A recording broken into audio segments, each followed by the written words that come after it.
अगला सरकारी जमीन का ये जवाब नहीं है, ये जवाब नहीं है। जनता की मांग और आवश्यकता को देखते हुए नियमों के अंतर्गत। माननीय मंत्री जी, हो गया, अगली बार इसको दें। अगला प्रश्न, आपका प्रश्न का उत्तर प्रश्न संख्या 99। सर, मुझे जवाब मिल गया। मैं माननीय मंत्री महोदय से आपके माध्यम से। अरे भाई, हो गया।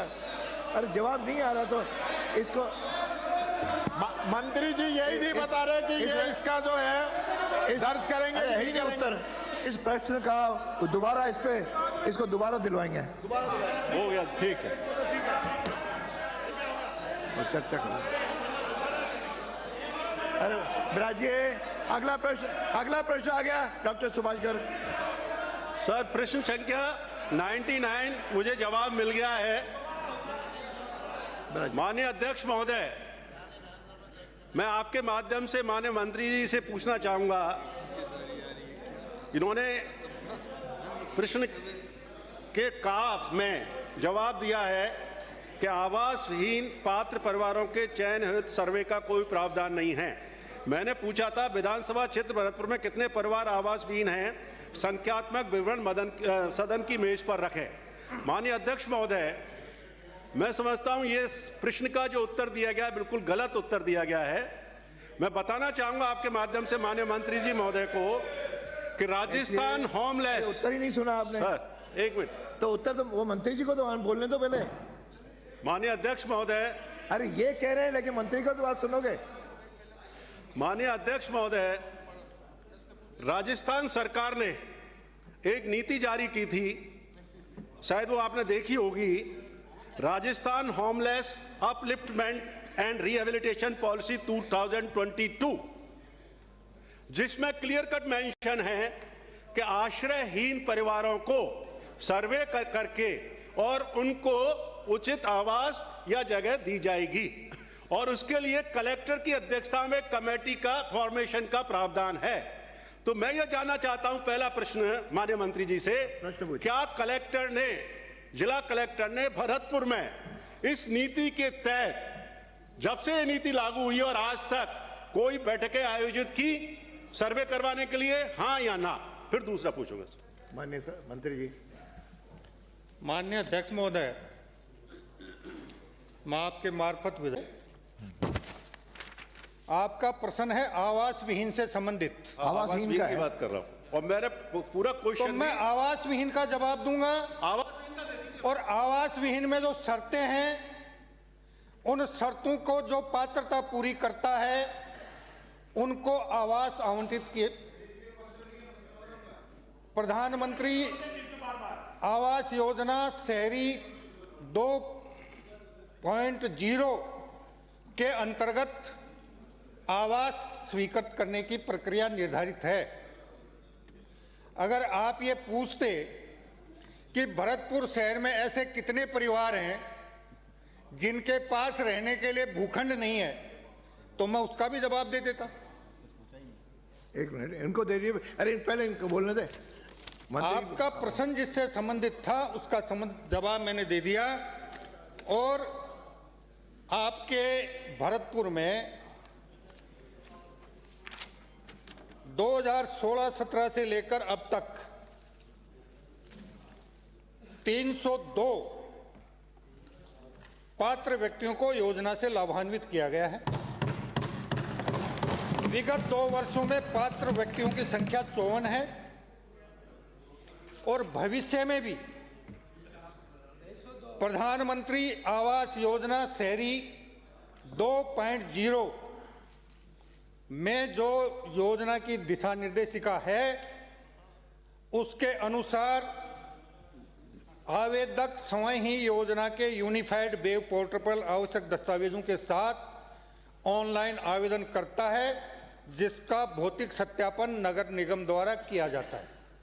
और भौतिक सत्यापन करने के बाद पात्र व्यक्तियों की सूची भारत सरकार को प्रेषित कर दी जाती है और भारत सरकार से स्वीकृति मिलने के बाद उसे प्रधानमंत्री आवास योजना 2.0 के अंतर्गत लाभ प्रदान किया जाता है।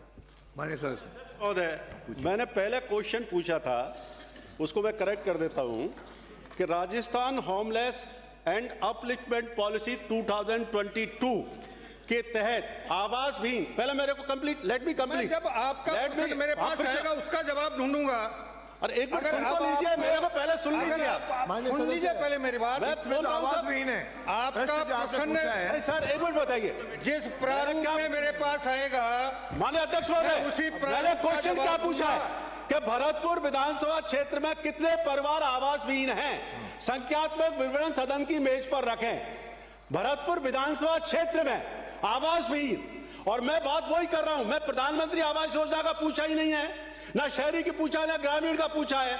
मैंने पूछा है कि विधानसभा क्षेत्र भरतपुर में कितने परिवार आवास विहीन हैं, और यह जो पॉलिसी 2022 कहती है, आप पॉलिसीज को रखवा लीजिए उसको। एक मिनट, लेट मी कंप्लीट मंत्री जी, आप बोल लेना बाद में। उस पॉलिसी को दिखवा लीजिए, क्या उस पॉलिसी में आवास विहीन परिवारों का सर्वे करने का प्रावधान है या नहीं, और उसके लिए कलेक्टर की अध्यक्षता में कमेटी बनाने का प्रावधान है या नहीं? हाँ या ना में जवाब मांग रहा हूं बस। माननीय मंत्री जी,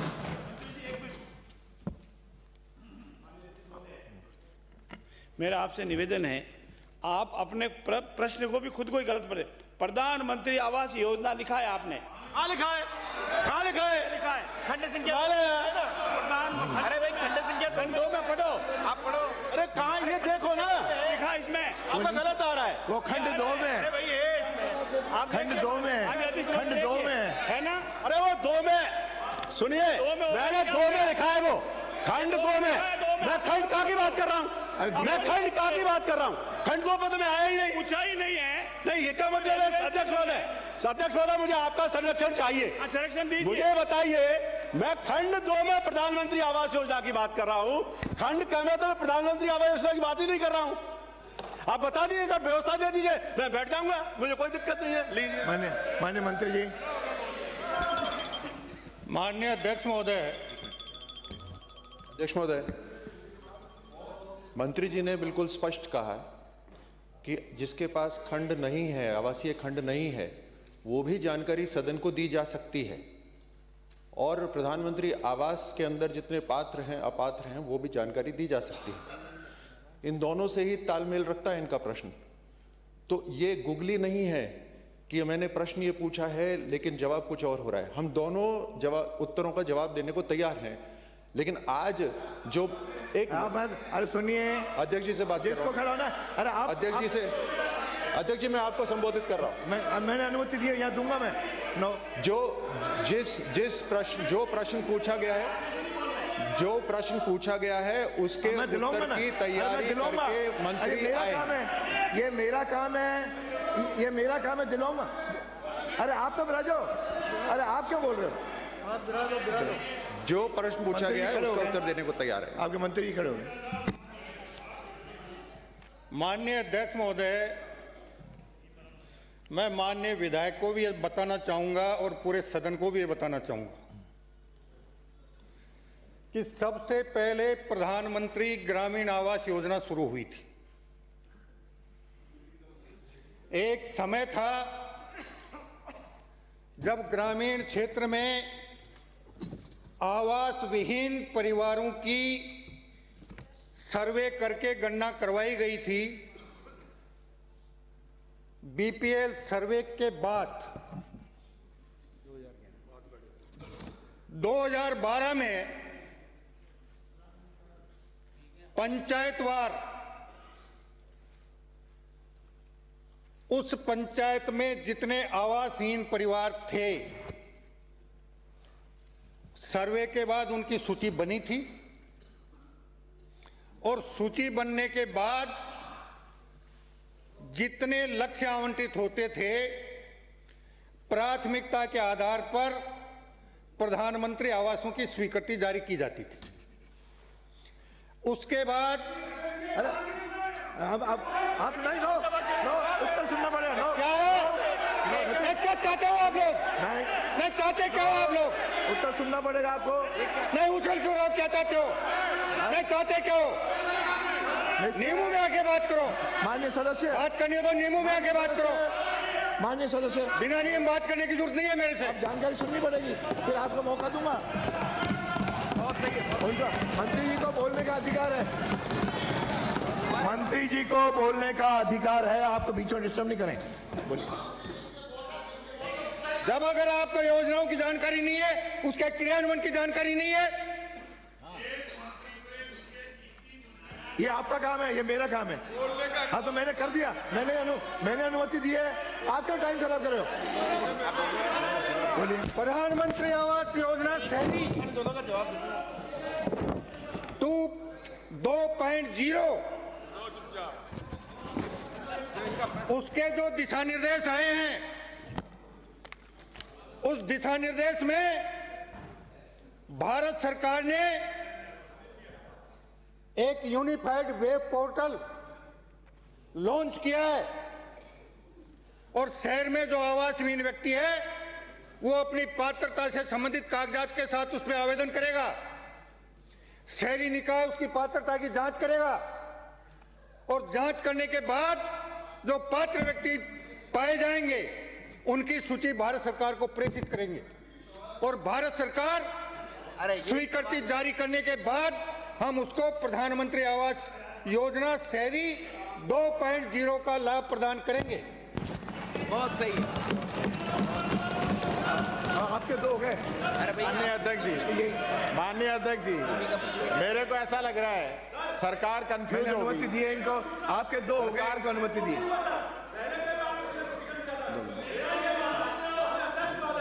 माननीय अध्यक्ष महोदय, आप राजो, ये तो बिल्कुल ही गलत है सर। 2 क्वेश्चन पूछने का तो अधिकार है ना मेरा। तो पहले का क्लियरिफिकेशन था, उसमें मैं बोला था। चलो पूछो। दूसरा ये माननीय अध्यक्ष महोदय, पूछिए। माननीय मंत्री जी ने अभी जवाब दिया कि 2010-12 में सर्वे करवाया गया था, आपके सामने दिया, सदन में दिया। सुनिए, अरे विधानसभा क्षेत्र में ग्रामीण क्षेत्र भी शामिल होता है। मैं तो केवल पूछ रहा हूं, एक तो उसका भी संख्या का विवरण दे सकते थे। दूसरी बात ये मैं कह रहा हूं, 2022 में राजस्थान सरकार पॉलिसी लाई या नहीं लाई, मैंने ये पूछा था सर, और कुछ मैं पूछा ही नहीं। उस पॉलिसी में प्रावधान है या नहीं सर्वे करवाने का, ये मैंने पूछा है 2022 की में, बस। और मेरा कोई इसके अगला कोई मकसद नहीं, वो पूछा था मैंने, उसका जवाब ही नहीं है सर। राजो, माननीय मंत्री जी, नो गोपाल जी, नो। आपके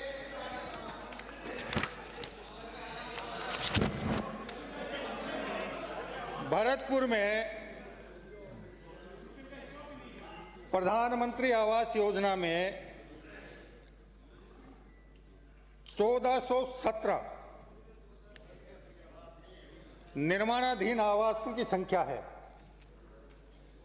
उनमें से 1144 पूर्ण हो गए, यानी 80.73% पूर्णता हो चुकी है। अब अगर आप को भूमिहीन परिवारों की संख्या चाहिए तो मैं जिला कलेक्टर से रिपोर्ट मंगवाकर, प्रश्न का भाग नहीं था, भाग नहीं होते हुए भी आपको प्रेषित कर दूंगा।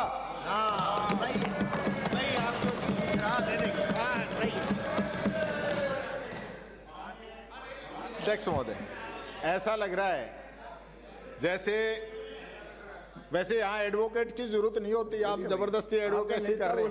बोल रहा। माननीय प्रश्न पूछने का अधिकार है, भाषण देने का अधिकार नहीं है। आप प्रश्न पूछिए, और प्रश्न पूछेंगे तो हम ऐतराज करेंगे। मैंने सच्चाई कह दी तो बताओ, कह रहे हैं कि भाषण दे रहा हूं। ये माननीय सभा में अध्यक्ष महोदय, ऐसा लग रहा है कि माननीय संसदीय मंत्री महोदय थोड़ी जल्दबाजी कर गए।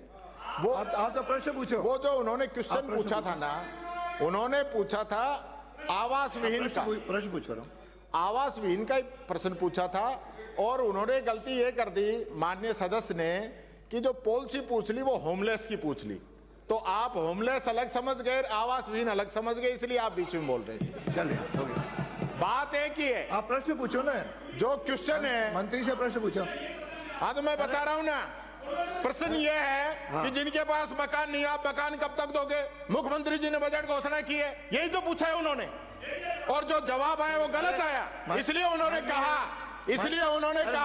कि राजस्थान के अंदर 2022 में जब होमलेस पॉलिसी आ गई और उस पॉलिसी का मापदंड पूछा है, उस पॉलिसी की प्रक्रिया पूछी है, आपको पॉलिसी बतानी चाहिए, ना कि मंत्री जी को गुमराह करना चाहिए।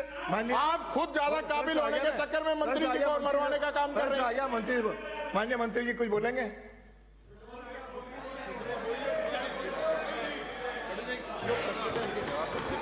माननीय अध्यक्ष महोदय, माननीय भरतपुर से आने वाले विधायक महोदय के प्रश्न में जो सूचनाएं मांगी गई थी उसका जवाब दे दिया गया है। चलिए, अब उन्होंने प्रश्न से इतर भूमिहीन परिवारों की संख्या के बारे में प्रश्न किया है। चलिए, जिसके पास भूमि ही नहीं है तो आवासहीन कहां से होगा?